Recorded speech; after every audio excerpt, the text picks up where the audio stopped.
Pulling அது எப்படி பண்ணுறது?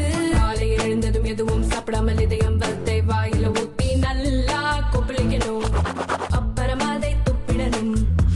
இதுதான் ஆயில் புல்லிங்.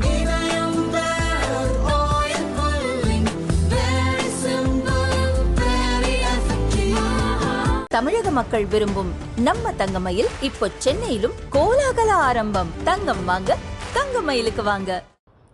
ஈஷா யோகா மையம் நடத்தும் மகா சிவராத்திரி நிகழ்ச்சிக்கு அனுமதி வழங்க எதிர்ப்பு தெரிவித்து கோவையை சேர்ந்த சிவஞானன் சென்னை ஹைகோர்ட்டில் வழக்கு தொடர்ந்தார். இந்த நிகழ்ச்சியால் வெள்ளையங்கிரி வனச்சூழல் பாதிப்படைகிறது. 7 லட்சம் பேர் ஒரே நேரத்தில் கூடியதால் வெளியாகிய கழிவுநீர் வனப்பகுதிகளை மட்டுமல்லாமல் அருகில் உள்ள விவசாய நிலங்களையும் மாசுபடுத்தியது. அதிகமான சத்தத்துடன் வனப்பகுதியில் நிகழ்ச்சி நடத்தப்படுவது விதிகள் மீறிய செயல் எனவும் கூறியிருந்தார்.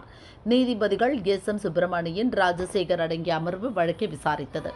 விதிமுறைகளை பின்பற்றி விழா நடத்தப்படுகிறதா என தமிழ்நாடு மாசு கட்டுப்பாட்டு வாரியம் ஆராய்ந்து அறிக்கை அளிக்க உத்தரவிட்டனர். இன்று வழக்கு விசாரணைக்கு வந்தது. அரசு கூடுதல் தலைமை வக்கீல் ஜே. ரவீந்திரன் மாசு கட்டுப்பாட்டு வாரியத்தின் சார்பில் அறிக்கை தாக்கல் செய்தார். அதில் தென்மண்டல பசுமை தீர்ப்பாய உத்தரவின் அடிப்படையில் அனைத்து விதிமுறைகளையும் முறையாக பின்பற்றியுள்ளதாக தெரிவிக்கப்பட்டது. இதை ஏற்றுக்கொண்ட நீதிபதிகள் மக்களும் ஒளி மாசுபாடு ஏற்படுவதாக புகார் அளிக்கவில்லை என கூறினர். தொடர்ந்து ஈஷா விழாவுக்கு தடை விதிக்க எந்த முகாந்திரமும் இல்லை என கூறி மனுவை தள்ளுபடி செய்து உத்தரவிட்டனர்.